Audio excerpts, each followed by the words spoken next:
Hi everyone, it's Sarah from the Rocking Motherhood Show on Little Rockers Radio, and I'm sitting here today with a lady who runs a massive community for mums, mainly new mums, Bridget from Midnight Mums. How are you? Good, thank you, Sarah. Thank you for having me. Well, pleasure, absolute pleasure. Now, your community of Midnight Mums you launched in 2012, yes, and it's grown massively, especially over the last 12 months or so, hasn't it? Tell us a little bit about it. So 6 weeks after my firstborn was born, I created it just for myself and for two other mums that I had met. There was 3 of us. We added a couple of extras. There was 10, there was 20, 100, and I thought when it grew to 1,000, I just couldn't believe it. Yeah. And so in the space of 4.5 years, it's grown to almost 65,000 now. And just keeps growing. We're taking on about 100 plus new members per day. Yeah. How are people finding out about it? Is it through word of mouth? Are mums telling other mums? Yes, I believe it's all been through word of mouth. We've had a couple of things published in the media in the early days that did help it, and a couple of feel-good stories, but mainly word of mouth and the snowball effect. So, yeah. And not just in Australia. It's gone worldwide as well. Yeah, okay. And why do you think I was looking on it this morning, and actually I was having a coffee and I got stuck in it just scrolling through the questions. Oh, this is really interesting. This is really interesting. And I think it's just under 65,000 just within the Midnight Mums closed group now, yes, which you have some other closed groups too, which I'll talk about in a minute. But why do you think it's grown to the size it has? Oh, that's a good question, because there are other mothers groups out there, but obviously women are getting positive feedback from it, and they're getting the support that they need, and they're sharing it with their family and friends, and it's just, as I said, snowballing. So and I found that when I was having a look through it this morning, and in the times that I've had a look through it over the past couple of months, it's really well managed. So if there's questions that are put in there that could potentially be polarising, which we know as mums, it can be difficult to put your questions out there without feeling like you're going to be attacked, because it can be very polarising, certain subjects, especially breastfeeding, immunisation, all of those sorts of things. But I find that when someone does pose a question on that, you're very good at administering it in terms of making sure that the post says, this is not an issue of vaccination or whatever, it is a question about this or this. And how have you continued to manage that with the growth? Okay, that's a good question, and it's a question I get asked regularly. I have a fantastic admin team. So at the moment there's 12 of us admin girls, and I could not do this alone. So my admin girls are amazing. It's all voluntary. They all dedicate however much or little time they would like to. We do have a filtering system now. For a long time there we didn't. We just let our members freely post, but which meant that they could post literally at any moment of the day or night. But with the rapid growth of the group, we had to implement a filtering system, so whereby admin has to approve each post. Right. Yep. Of which 99% of the posts do get approved. It's just a lot of people try and, I guess, rattle the mums up a little bit, or they try and pick a debate to get some attention, or unwanted advertising or non-baby related posts that might just slip through. So this year we've been concentrating on the filtered system, which is the admin approval, and it seems to be working really well, and it's keeping the page, what we'd like to say is clean. It's clean from junk. And we also have it's a bit hard, but we also have a no photos rule, because we all love to take photos. We've all got thousands on our iPhones, but 60,000 photos of everyone's children, it gets a bit much, and we're trying to focus just on the questions and the answers and the support for the mums. We do welcome and we do allow birth announcement photos, because that is a special time, so we allow mums to post 2 or 3 birth photos. Yeah. And at the end of the day, it is a support group where you should be able to post questions for help and not have to filter through to find those questions. And on that, I was just going to say, we do have situations where a photo is very important, because you might take a photo of, it could be something, taking a photo of where did you buy this pram or car seat, or a photo of something that the child's doing, and mums just want some support to see if any other children have been doing this action at a certain age. So we allow those photos to come through, but only if they're posted within our comments section, which keeps our traffic flowing freely, because photos tend to block up the flow of the traffic. Yeah. It's a real different way of looking at it, isn't it? Like, did you think that you would ever be looking at the group in such a strategic way when you first launched? No. I did not set out to create a mothers group. Well, I did for me and two other mums. So a mum I went to school with, and a mum that I met in hospital when I was living in Adelaide. And when there was 50 of us, the dynamics of the group was very different then. But I just couldn't believe that there was 50 of us mums all in this one little community, and it was really, really comforting, and it was really nice for me as a new mum. So, I didn't dream it would be 60,000, and currently adding 100 new members per day from predominantly all around Australia. But there's still a percentage that come from overseas as well. Yeah. And what I think, mine are older now, 8 and 10, but I think back to when they were first born, and probably the biggest question that I always had was around sleep. When are they going to finally sleep through the night? When are they going to get more than 3 hours sleep? They slept through last night, why are they waking again tonight? So besides that, and I imagine that's a big question within the group, but what are some of the other challenges that mums are facing? Probably support, anxiety. When I say support, looking for the support with perhaps anxiety with a lot of issues. Day-to-day worries that mums, they might not feel comfortable sharing with their family and friends or their close circle, so they turn to Midnight Mums. But also a lot of questions in regard to preconception and pregnancy. They're two huge topics. We do have a lot of mums that join the group.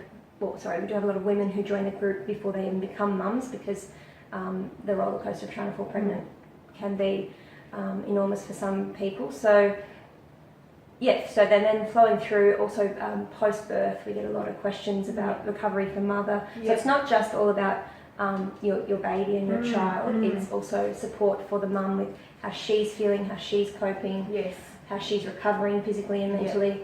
And then through to toilet training and childcare questions.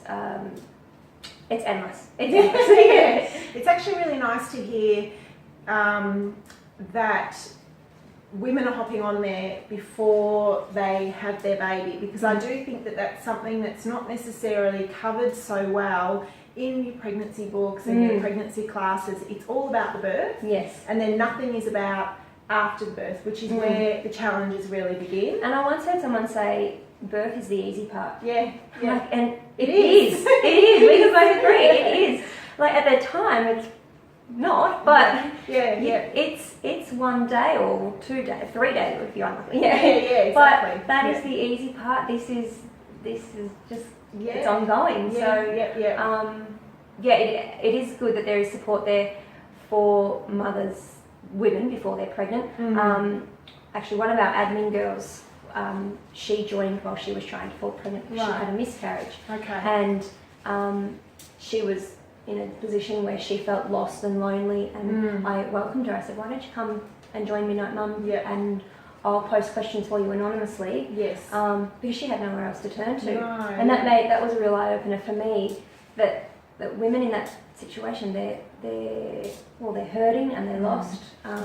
So she gained a lot of comfort and support from that. And then went on to, now she's now pregnant with her second. So that's nice to hear. And quite often it is easier when you are suffering to turn to people you don't necessarily know, as opposed to your immediate friends and family. And that's where these groups are perfect.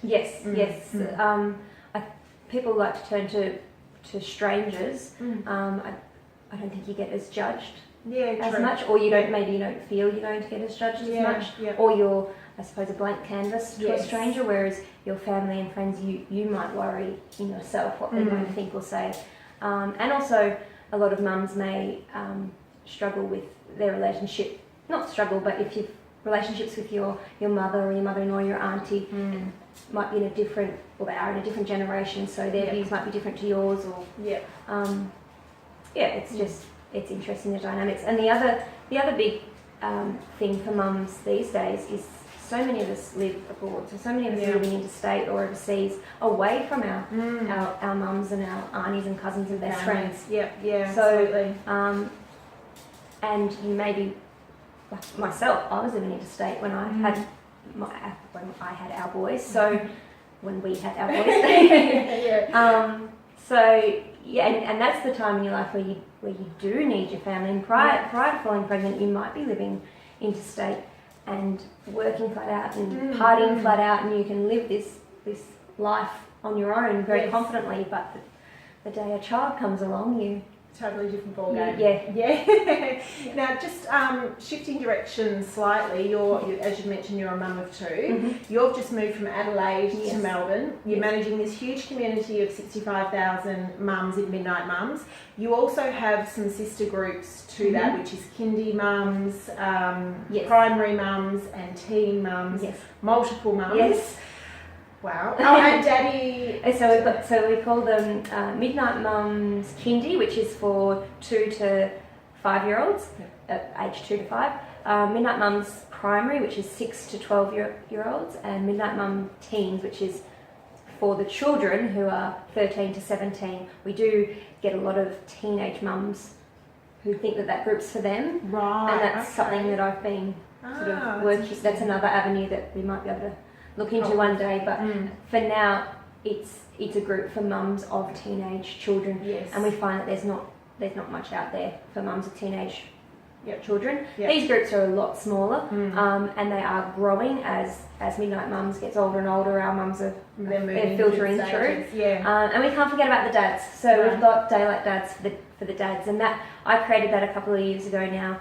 I did get, and I still do, I get requests for dads that want to join the group, and it was stay-at-home dads. And it sort of, I remember one day in the early days I let him in, and there were mums in the group who were talking about post-birth, and they were asked, and this is when the group was a lot smaller, so they were asking delicate questions about the female body, and one mum messaged me privately and she said, look, I don't feel comfortable that there are men and your group is Midnight Mums. And I said, yes, I agree.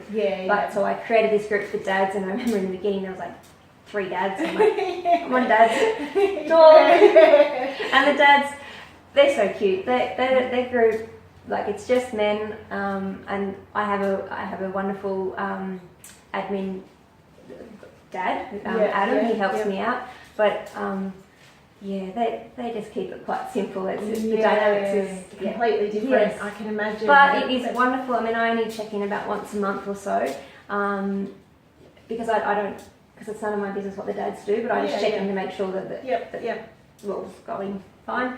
But the dads, they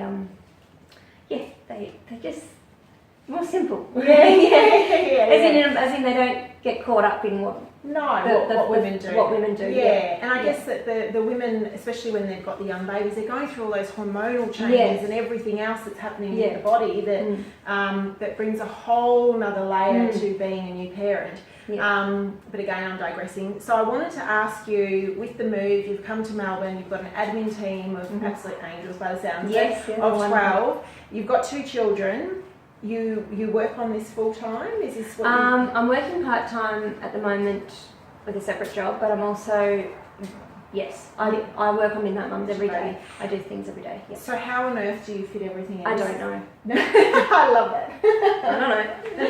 I don't know how I fitted this interview in. It's enormous. Like, the group is constantly growing, and the more time that I put into it, the more the group grows. So I could just keep thanking my admin girls. They're wonderful. And look, if one day I could work for Midnight Mums full time, that would be amazing, because I've got so many more ideas and there's so much more that I'd like to put into it and give to it. But we're just taking one step at a time. And I tend to think, people ask me quite often about balance, and I just think it's BS. I don't think it exists at all. What do you think when people talk about being a mum that is balanced, that has everything balanced? I'm not balanced. I'm like this. I try. Yeah. I do try to put the phone down, put the computer away, dedicate, all right, next 2 hours we're going to go to the park, we're going to do this, we're going to do that all the time to the boys. So I think it is important for mums to try and have some balance, because it's hard though. It's so hard because I feel like we're all living in a fast-paced world with social media, trying to keep up with what's trending, and then even in the mummy world with we don't do that now, we do it this way, and we don't do it that way, and it's sort of, sometimes you just got to take a step back and go, well, I'm just going to do what works for me. Exactly. So, and not care anymore about what people think about you, which is so easy to say, so much harder to do, and it's probably easier as your children get older. You start to give a little bit less about what people think about your parenting capabilities, but it's kind of nice when you do hit that stage as well. I did want to ask you, it's obviously been since 2012, what are some of the top tips? So if there's mums that are watching that are new mums or about to have their precious bundles of joy for the first time, what are some of the top tips that you have learnt along the way from your own parenting, but also from the group in general? It's a good question, and I get asked a lot of questions about motherhood, because people think, oh, you run this group, you must be an expert. Must know all the answers. I don't know, I'm winging it. The biggest thing I probably learned is to do what's right for you and follow your mummy instinct. Just and try not to get caught up in this world that says you've got to have X, Y, and Z for your baby to do this, this, and this. Just keep it simple and listen to. It's really hard, but listen to older women around you, because I think you learn a lot from. You learn a lot more. I mean, you've got children that are older than mine, so I feel like I would learn more having a chat to you than reading what a book might tell me to do. And just take everything in. And you don't. It just because if you tell me to do something, you don't have to do it. I don't have to do it. No. You might have put your babies to bed at 6, and I might choose to put mine to bed at 8. And what does it matter? What does it matter? And I often say to people, we don't all brush our teeth at the same time. No. Sometimes you brush them, you might have an early dinner, so you brush them early, you go to bed early. You might brush them at midnight. You might forget to brush them. You might brush them twice. So you might brush them twice at night, twice in the morning, floss, everything, and then the next day whatever. I hope you brush them. But what I'm saying is it's the same with having a baby. We can't all do it the exact same way. Yeah, exactly. That's so true. Now, if people are watching and they want to find out more about the community, they can go to your website, which is www.midnightmums.com.au. And you've also just launched a new blog feature, the Mum of the Week. Is that someone from your community or someone from outside that is inspiring to your community, or a bit of a mix? It's a mix. So ideally they're mums that have come from our community. And we did our first one this week, which was with a beautiful mum, Alicia Pierce, who had a VBAC, so that's a vaginal birth after a cesarean. So she had a successful, had a successful VBAC, and her second baby's now 1. So that's a very topical question about VBACs. A lot of mums who have had cesareans, they would love to experience a natural birth. So each week we will feature another mother, whether it be a feel-good story or sadly there are heartache stories, or an educational story, or also I'm hoping to feature mums who are inspiring. They may have overcome challenges, or they may be a mummypreneur or a business mum like yourself. So it'll be just a wide range of mums to feature. Which is really good. And I just learned something new then. I had never actually knew that it was called a VBAC. And that from cesarean, then a natural vagina. I actually never knew that. There you go. So I've learned something new. Kind of sounds like a VBAC. It's kind of like a dance move or or a type of steak. I don't know. But it sounds really cool. Not considering what it actually is. Yes. Yeah, okay. So if people are wanting to find out more, as I said, they can hop onto the website, and the links from the website obviously take you through to all of the groups that are available, and there's a whole wealth of information on the site as well. www.midnightmums.com.au. All the links are also on our website at littlerockersradio.com.au. Thank you so much for joining us. No worries. today, Thank you for Bridget. having me. Thank you. Nice talking. Bye.